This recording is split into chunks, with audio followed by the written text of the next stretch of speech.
और ये अगला 5 मिनट, 7 मिनट, 10 मिनट आपको हिलाएगा जरूर कि ये और इंडिया ऑन लीज, हम कैसे लीज पे हैं, हमारी आजादी क्या है, एक संक्षिप्त में वो उस पर प्रकाश डालें। ये कैमरा बंद करिए।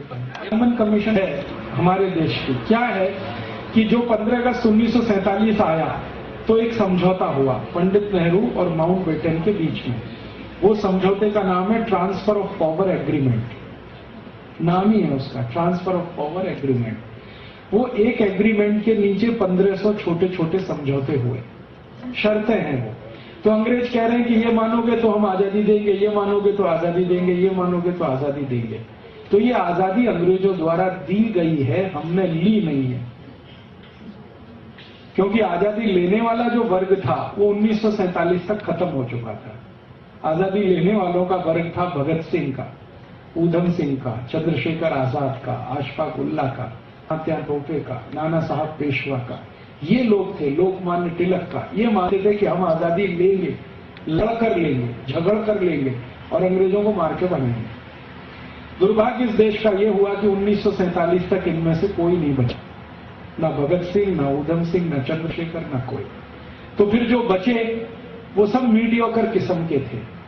मीडियोकर शब्द आप अच्छे से समझते हैं।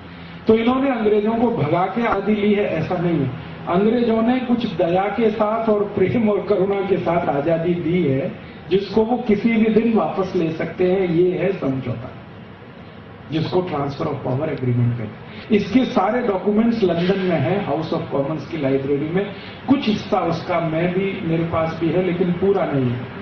मेरी कोशिश है कि ये भारत में सारे डॉक्यूमेंट्स आ जाएं। एक बार मेरा दिल है कि टीवी पर खोल खोल के सबको पढ़ाया जाए कि देखो ये क्या लिखा नेहरू जी ने, क्या कहा है माउंटबेटन। तो माउंटबेटन के शब्दों में और अंग्रेजों की भाषा में मैं अगर कहूं तो India is on lease for 99 years. 99 साल की लीज पर है आपका देश। 99 साल जिस दिन पूरे हो जाए, अंग्रेजों की औकात है कि वो आपसे वापस ले सकते हैं। और चूंकि ये लीज का सारा खेल है, इसलिए आज तक भारत के किसी भी प्रधानमंत्री ने हमारे कानून बदले नहीं, जो अंग्रेज बना गए वैसे के वैसे ही हैं सारे कानून। वैसे इंडियन इनकम टैक्स एक्ट अंग्रेजों का बनाया हुआ, आईपीसी इंडियन पीनल कोड अंग्रेजों का, सीआरपीसी अंग्रेजों का, सीपीसी अंग्रेजों का, इंडियन एजुकेशन एक्ट अंग्रेजों का, लैंड एक्विजिशन एक्ट अंग्रेजों का, इंडियन सिटीजनशिप एक्ट अंग्रेजों का बनाया हुआ, सब कुछ उनका बनाया हुआ है। और आज तक उसको इन्होंने मेंटेन किया है, इसको बदला नहीं है। और इससे भी ज्यादा खतरनाक स्थिति है, इंग्लैंड की महारानी कभी भी हिंदुस्तान आए तो उसको वीजा की जरूरत नहीं है। बिना वीजा वो भारत आ सकती है, क्योंकि आप उनकी प्रॉपर्टी हैं। इंग्लैंड की महारानी जब भारत आती है तो यही माना जाता है कि वो अपने ही देश में जा रही है। इसलिए जब जब वो भारत आई है विदाउट वीजा आई है। वैसे तो उसको पासपोर्ट भी नहीं लगता, यूरोप में बिना पासपोर्ट के वो जा सकती है, लेकिन भारत आने के लिए उसको भारत सरकार की परमिशन की जरूरत नहीं है। वो कल फोन उठा के भारत के प्रधानमंत्री को कहे कि मैं भारत आना चाहती हूं, तो किसी प्रधानमंत्री में दम नहीं है ये कहे कि नहीं आप मत आइए। अब मैं एक घटना सुनाता हूं। इंद्र कुमार गुजराल इस देश में प्राइम मिनिस्टर थे और जलियांवाला बाग हत्याकांड का एक महत्वपूर्ण साल आया था उस समय। जलियांवाला बाग हत्याकांड आप जानते हैं 1919 में हुआ था, तो उसका एक महत्वपूर्ण साल आया था। उसी समय रानी ने कहा कि मैं आना चाहती हूं। तो इंद्र कुमार गुजराल पर दबाव डालने के लिए मैं और बहुत सारे लोग गए थे दिल्ली। उस समय मैं इलाहाबाद में रहता था, और ये कहने के लिए कि मत आने दो इसको, क्योंकि यही वो है जिसने जलियांवाला बाग कांड करवाया था। इसी रानी के आदेश पर गोली चली थी और डायर ने हजारों लोगों के ऊपर गोली चलाई थी, जिसमें से सैकड़ों मारे गए। तो इंद्र कुमार गुजराल ने टका सा जवाब दिया था कि मैं ये नहीं रोक सकता, वो आएगी तो स्वागत ही करना है उसका। वो आई, पूरी भारत सरकार उसके स्वागत में लगी। वो रानी गई, अमृतसर गई और जखे हुए माने जख्म हमारे जो उसने कुरेदे वहां जाते, और उसने अखबारों में स्टेटमेंट दिया कि मुझे नहीं लगता कि जलियांवाला बाग में कुछ गलत हुआ। जब कोई राजा होता है और कोई प्रजा होती है तो कई बार प्रजा के ऊपर दंड देना पड़ जाता है। तो हमने कहा बात खत्म हो गई।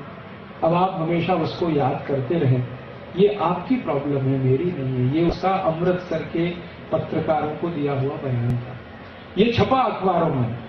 हम लोगों को इतना गुस्सा आया, हमने कहा कि ये इंद्र कुमार गुजराल का मुंह काला करेंगे।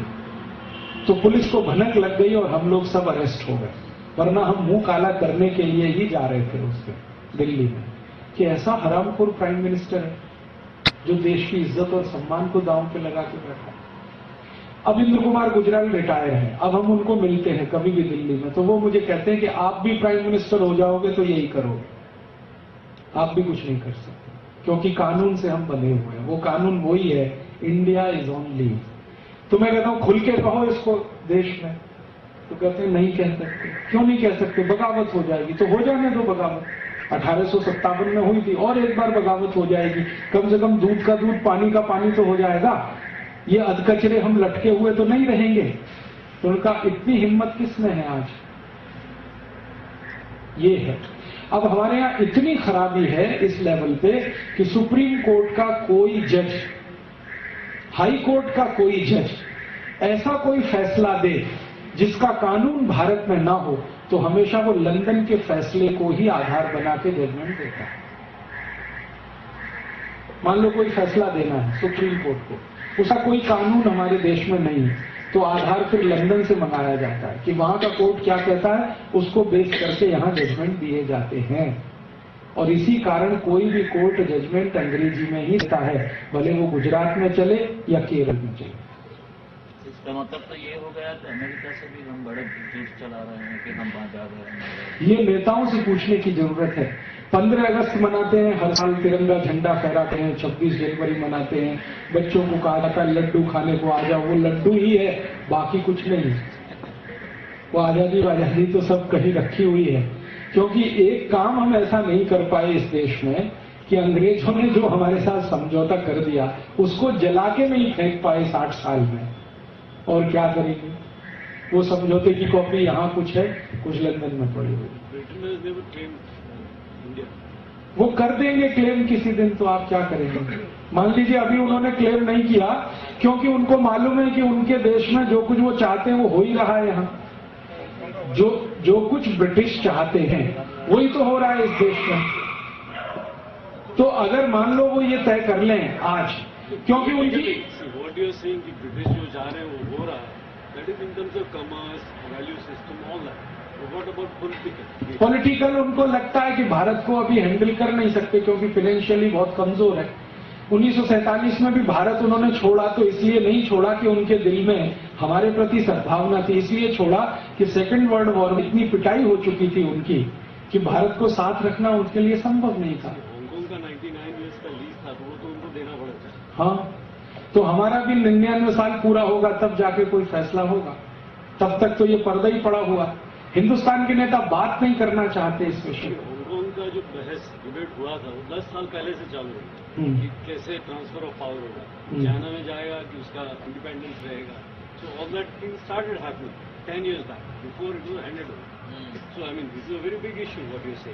1943 में हमारे यहाँ भी स्टार्ट हो गया ये सब कि भारत आजाद होगा तो किन कंडीशंस पे होगा, क्या रहेगा भारत में, क्या नहीं रहेगा। As per your revelation, India is on leave, and if India is on leave, it's a big issue. बहुत बड़ा इशू है और ये बिग इशू को खोलने के लिए मेरी बहुत दिल की इच्छा है कि कोई ऐसा चैनल मुझे मिले जो फ्री हैंड दे, तो वो सब डॉक्यूमेंट्स में चैनल पे दिखाना चाहता हूं। या तो भारत सरकार डिनाई करे कि ये डॉक्यूमेंट्स झूठे हैं, तो ब्रिटिश गवर्नमेंट के सामने हम बात करें कि आपके यहाँ रखे हुए अगर डॉक्यूमेंट झूठे तो आप कहो कि ये झूठे हैं। आपने कोई चैनल से बात किया है इस किया था ना आस्था चैनल से, थोड़े दिन उनके यहाँ कुछ डॉक्यूमेंट्स दिखा, उसी में उनको पसीना आ गया। एक छोटा सा डॉक्यूमेंट मैंने दिखा दिया कि कांग्रेस की स्थापना कैसे हुई थी, तो उसी में वो किरीट भाई को इतनी तकलीफ हो गई। उन्होंने कहा राजीव भाई आपका तो कोई ना बीवी है ना बच्चा, मेरे तो बीवी बच्चे हैं, मेरा ये लाइसेंस कैंसिल हो गया तो मैं तो सड़क पे आ जाऊंगा। आप कृपया करके इतनी खतरनाक और विस्फोटक चीजें मत दिखाइए। आप कुछ ऐसी बातें करिए जैसे रामदेव जी करते हैं, योग, प्राणायाम, धर्म, ध्यान, समाधि, धारणा, ये है। दोस्तों सोमवार से मंगलवार में पहुंच चुके हैं। राजीव जी का कल बलसाड़ कॉलेज, धर्मपुर कॉलेज में 2 प्रोग्राम है। मुझे कादर खान वाली बीमारी है, रात को दिखता नहीं, इनको बलसाड़ सेफ ले जाना, ये राष्ट्र की संपत्ति है। जोरदार तालियों में दूसरी बार वापसी में आप बुलाएंगे, मेरा वादा मैं ले रहा हूं।